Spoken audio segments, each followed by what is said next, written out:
নমস্কার বন্ধুরা, আজ আমি আপনাদের সাথে শেয়ার করব একদমই সহজ পদ্ধতিতে ও জল ছাড়াই বানানো জিভে জল আনা স্বাদে এবং 1 বছর পর্যন্ত সংরক্ষণ করে রেখে খাওয়ার মতো কাঁচা আমের ঝুরি আচারের রেসিপি।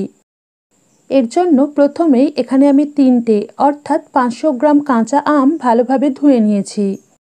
এবার প্রত্যেকটা আমের মোটার দিকটা অল্প করে কেটে বাদ দিয়ে খোসা ছাড়িয়ে গ্রেটারের মোটা অংশের সাহায্যে এরকম করে গ্রেট করে নেব।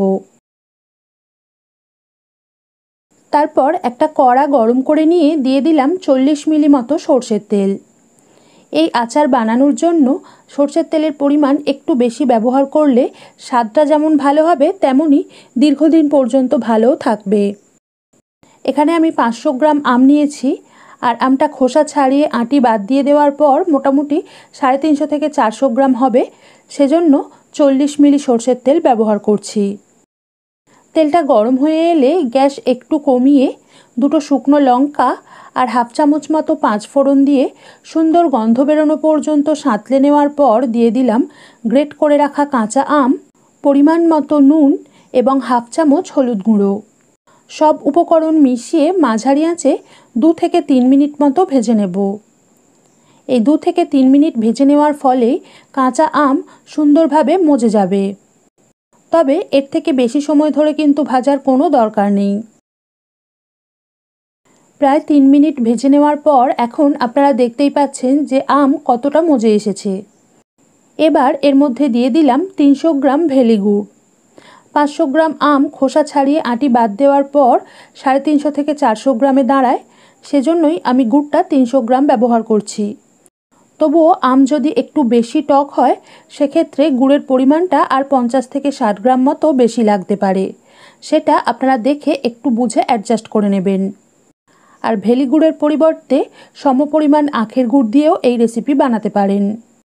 এই পর্যায়ে একটুও জল দেবেন না, মাঝারি আঁচে এটাকে 1 থেকে 1.5 মিনিট নাড়তে নাড়তেই দেখবেন গুড়টা গলে পুরো জল হয়ে এসেছে।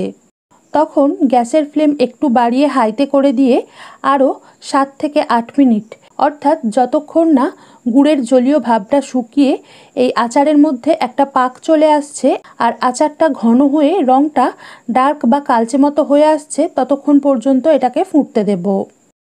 তবে এই সময়ে আচারটাকে প্রায়ই নাড়তে হবে, না হলে নিচের দিকটা বসে খুব তাড়াতাড়ি পুড়ে যেতে পারে।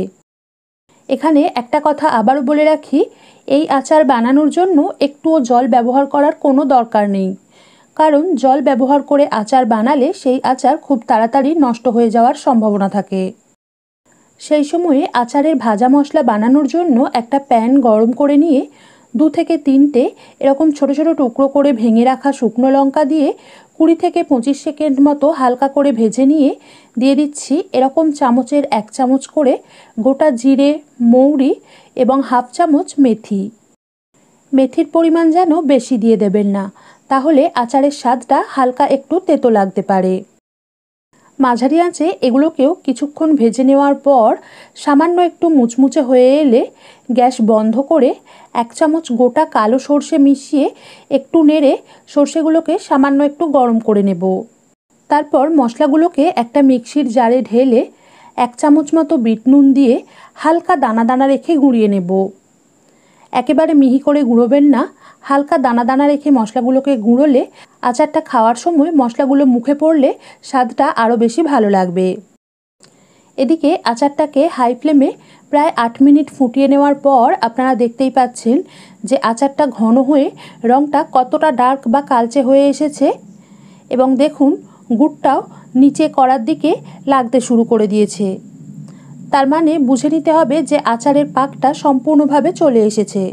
এবার এর মধ্যে তৈরি করে রাখা ভাজা মশলা গুঁড়ো ও বিট নুনের মিশ্রণ দিয়ে ভালোভাবে মিশিয়ে 30 থেকে 40 সেকেন্ড মতো ফুটিয়ে নেব।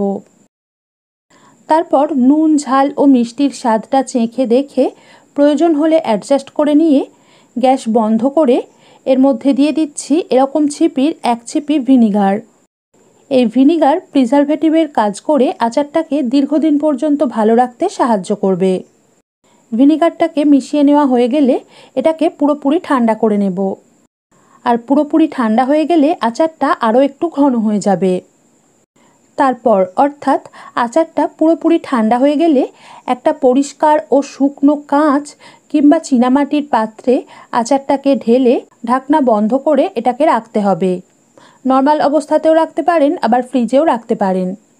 তবে মাঝে মাঝে অর্থাৎ সপ্তাহে অন্তত 2 দিন ঢাকনাটা খুলে মুখে একটা পাতলা সুতির কাপড় জড়িয়ে এটাকে রোদে দিতে হবে।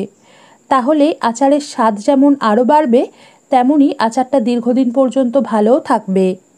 আর আচারটাকে রোদ থেকে তুলে নেওয়ার পর মুখে কাপড় জড়ানো অবস্থাতেই কিছুক্ষণ রেখে দিয়ে শিশিটা পুরোপুরি ঠান্ডা হয়ে গেলে তবেই ঢাকনাটা বন্ধ করতে হবে।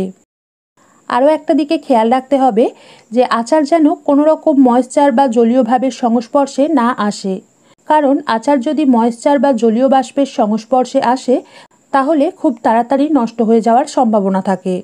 সেজন্য যখনই শিশি থেকে আচার বের করবেন, চামচটা যেন একদমই শুকনো ও পরিষ্কার হয় সেদিকে খেয়াল রাখতে হবে। আজ এ পর্যন্তই। সবাই ভালো থাকবেন, সুস্থ থাকবেন। ধন্যবাদ।